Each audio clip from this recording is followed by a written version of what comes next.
This video will be the first part of my playthrough of the Valve collection that is available for purchase on Steam. This collection contains all of Valve's games in one package for a small price. Buying these is really just taking up space in your library so it looks like you have a lot of games, since most of these games you're never actually going to play. The multiplayer games have little to no player activity, and the single player games are kinda old and are kinda hard to get into. But I've heard good things about the Half-Life series, so it all can't be too bad. However, to start things off, I figure we should play the second best puzzle game, Portal 1. Released on October 10th in the oh-so-far-away year of 2007 by video game developer Valve. Like all the games are on this list, by the way, they're all made by Valve, so don't get confused because I'm not going to keep saying that they're made by Valve. So just know that they're all made by Valve. Portal was released alongside other games such as Team Fortress 2 and the Half-Life 2 saga as part of a bundle called the Orange Box. The game is a puzzle game that involves the player overcoming a series of different complex tests while using a portal gun to overcome these challenges. Challenges may consist of using this cube to press this button to open this door so you can pass through it, or taking this cube and putting it on a button so you can stand on this button that will open the door so that this bubble of death can hit this machine and allow you to reach the elevator to the next level. Portal is actually based off another game called Narbacular Drop that was released in 2005 and has a very similar playstyle of using portals to make your way through different levels. And the developers that worked on Narbacular Drop were actually given jobs at Valve to work on Portal. Pretty cool. The test chambers as well as the portal gun were created by a scientific research facility named Aperture Science. However, there is no other human present during these tests. There are observation rooms in every test chamber you make your way through that you would think people would be up in there. There is one other thing with you, and that is a rogue AI named GLaDOS that is overseeing everything you do. Science Material Emancipation Grid will vaporize any unauthorized equipment that passes through it. For instance, the Aperture Science Weighted Storage Cube. When you first start the game, you spawn inside a not-so-spacious, transparent cubicle with a bed, toilet, and radio playing some tunes. The game calls this a relaxation vault and is meant to contain test subjects that are in stasis prior to and after their test. After about 3 minutes of messing about the room, a voice will welcome you to the relaxation room and that you're now ready to begin your test and will open a portal to let you out. Your brief detention in the relaxation vault has been a pleasant one. Your specimen has been processed and we are now ready to begin the test proper. This voice is GLaDOS, an AI created by Aperture Science to oversee the experiments and test subjects. Walking through the first doorway will bring you to the first puzzle of many. However, this one is rather simple. You must use this Aperture Science weighted storage cube, yes, that is what they're called, and place it on the button so that it can hold open the door for you. There are 19 test chambers in total, and the early game test chambers are used to get the player familiar with the mechanics of the game and allow us to get an idea of what we'll be in for. Bubbles of death that bounce off surfaces and are shot out of this vile machine, and you have to direct the bubble to a receiver of sorts, and buttons that need to be activated by cubes. You know, the basic puzzle tropes. But not so basic in a bad way, but basic in a, basic way. One of the tests has you get to a weighted storage cube through a portal that is being continuously opened and closed. Please place the weighted storage cube on the 1500 megawatt Aperture Science Heavy Duty Super Colliding Super Button. And bring it to a button that is only also accessible when the portal to it is open. Perfect. Please move quickly to the chamber lock, as the effects of prolonged exposure to the button are not part of this test. Upon reaching the next test chamber, we can see a portal gun that is awaiting us on a stand. We can make our way to the portal gun and pick it up, and now we can shoot blue portals wherever we please. Very good. You are now in possession of the Aperture Science handheld portal device. With it, you can create your own portals. These intradimensional gates have proven to be completely safe. The device, however, has not. Do not touch the operational end of the device. Do not look directly at the operational end of the device. Do not submerge the device in liquid, even partially.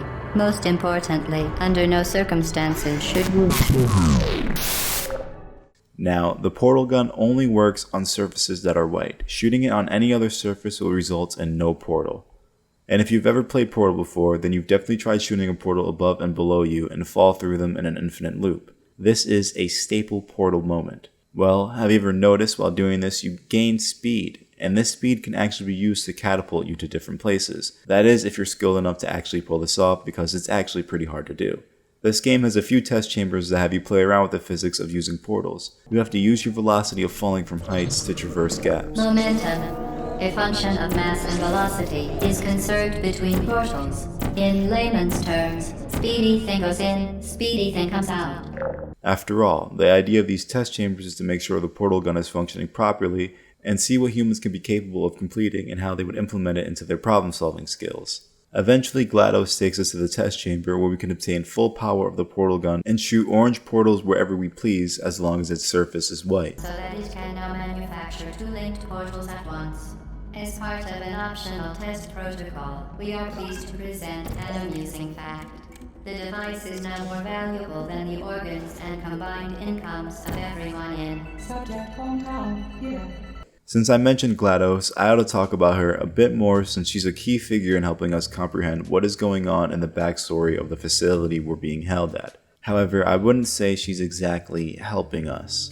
You see, GLaDOS lives for science and the tests. She has no other interest and no other friends other than you at the moment. She's also the one in control of creating the test chambers that we're thinking our way through. And if you couldn't tell about the aforementioned bubbles of death, GLaDOS's thinking was not of our safety when coming up with these test chambers. Eventually she'll start using turrets that'll lock onto you with lasers and start riddling you with bullets. However, her most devious action is what she makes you do to the companion cube. On level 17 you're introduced to the companion cube. This cube is very different from the weighted storage cube. Not only does it have a pink heart on all of its sides, but this cube is your buddy for the extent of this level. Hence the name Companion Cube. This cube will protect you from bubbles of death, open doors for you and help you reach places you can't reach. This cube is supposed to symbolize your only actual friend that there is to help you and protect you, and this friend just happens to be an inanimate object. If you haven't realized already, this game has an atmosphere that feels alone. The character you play as, her name is Chell, and other than GLaDOS, Chell is the only human we see, and realistically GLaDOS doesn't count since she's an AI and speaks through intercoms. There are no actual scientists in the observation room. No one is cleaning, no other voice that comes onto the intercom. Other than GLaDOS and the sentry turrets, there is no sign of outside life. That is until you encounter an area behind a broken panel that leads to an area outside of the test chamber.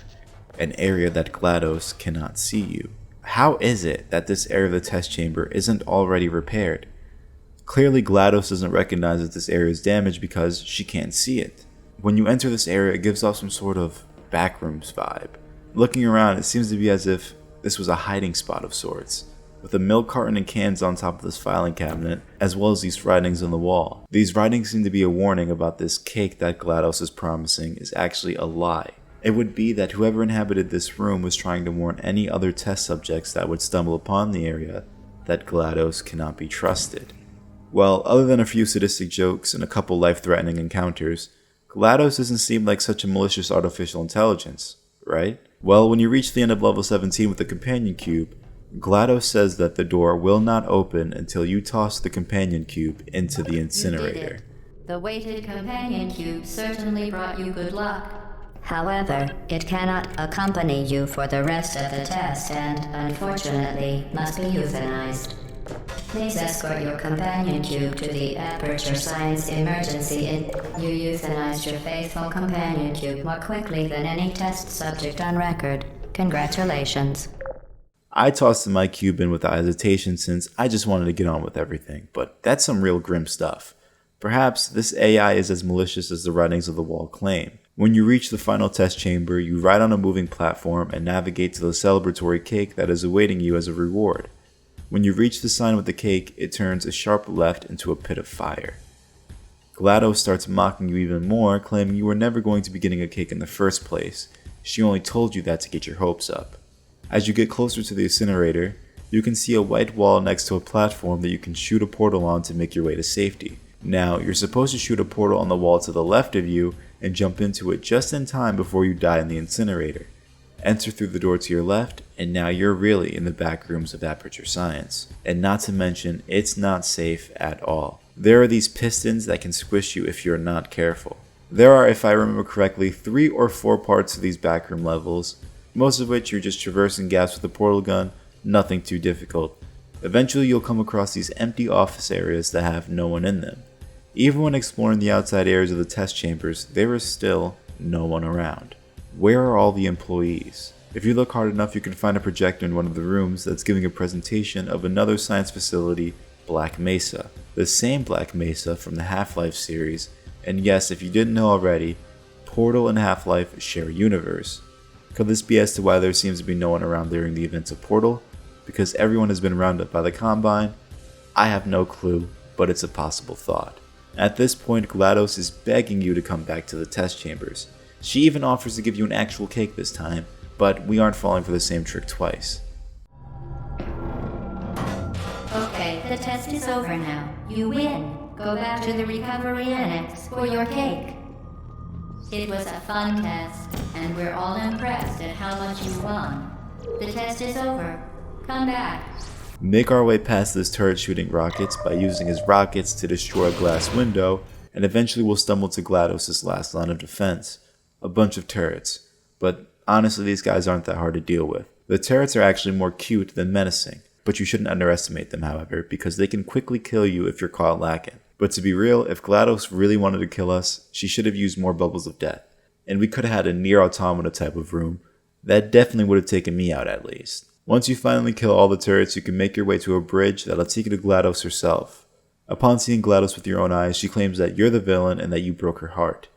Congratulations. Was it worth it? Because despite your violent behavior, the only thing you've managed to break so far is my heart. Maybe you could settle for that and we'll just call it a day. I guess we both know that isn't going to happen. You chose this path. Now I have a surprise for you. Deploying surprise in 5, 4... Time out for a second. That wasn't supposed to happen. Do you see that thing that fell out of me? What is that? It's not the surprise. I've never seen it before. Never mind. It's a mystery I'll solve later. By myself. Because you'll be dead. Where are you taking that thing? While speaking, a purple core will fall off of GLaDOS and she will claim that she has no idea that what that was that fell off of her, and she'll be looking into this problem alone because you'll be dead. And if you take this core over to the conveniently placed incinerator nearby and toss it in, GLaDOS will become very upset with you. Do you think I'm trying to trick you with reverse psychology? I mean, seriously now.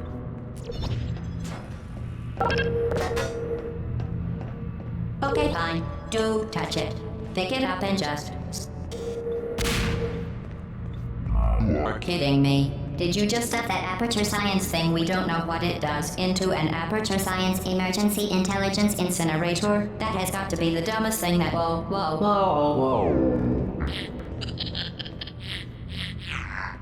Good news. I figured out what that thing you just incinerated did. It was a morality core they installed after I flooded the enrichment center with a deadly neurotoxin to make me stop flooding the enrichment center with a deadly neurotoxin. So get comfortable while I warm up the neurotoxin emitters. This will now trigger a final boss fight with GLaDOS, and even though this final battle is very easy, it is, however, very unique. GLaDOS will release a deadly neurotoxin into the room and trigger a countdown until you're dead. She will also spawn, I guess you can say spawn, the turret that shoots rockets, and if you remember how we used the rockets from the last turret to break the glass window, then we'll be using that same exact technique, only this time we'll shoot a portal across from GLaDOS so that when the rockets shoot, it'll hit her and knock one of her cores off of her. And once you knock off and incinerate all the cores, you are then left with the final cutscene. You've been wrong about every single thing you've ever done, including... You're not even a full-time employee. Where did your life go so wrong? Are you trying to escape? Things have changed since the last time you left the building. What's going on up there will make you wish you were back in here. I have intended capacity allowance.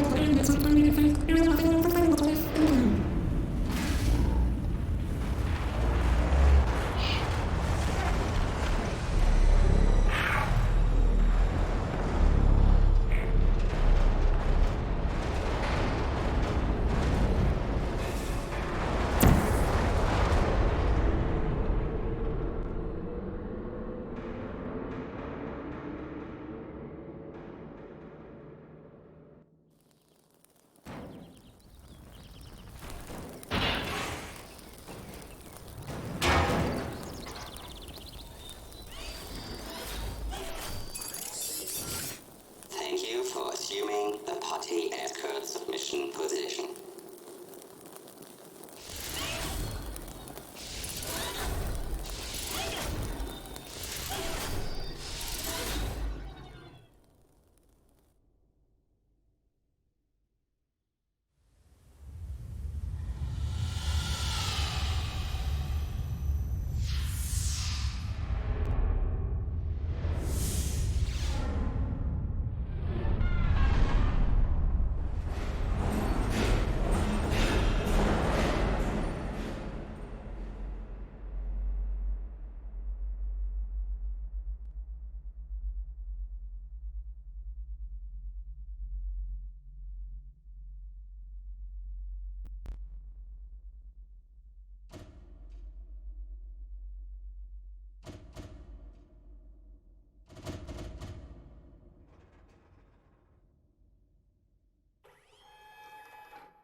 I finished the game in 1 hour and 40 minutes. The game is rather short, but every moment of it was sweet. There are also bonus levels as well as community-made levels for you to play if you want to, but I wasn't super interested in them. Portal 1 is a great experience, the puzzles make you use your brain, and they're not hard enough to where you feel like giving up because you can't figure it out. I highly recommend playing it if you ever get the chance to. Now, the real question is, how well does its sequel hold up? I hope you all enjoyed, and I'll see you in the next video. Peace out.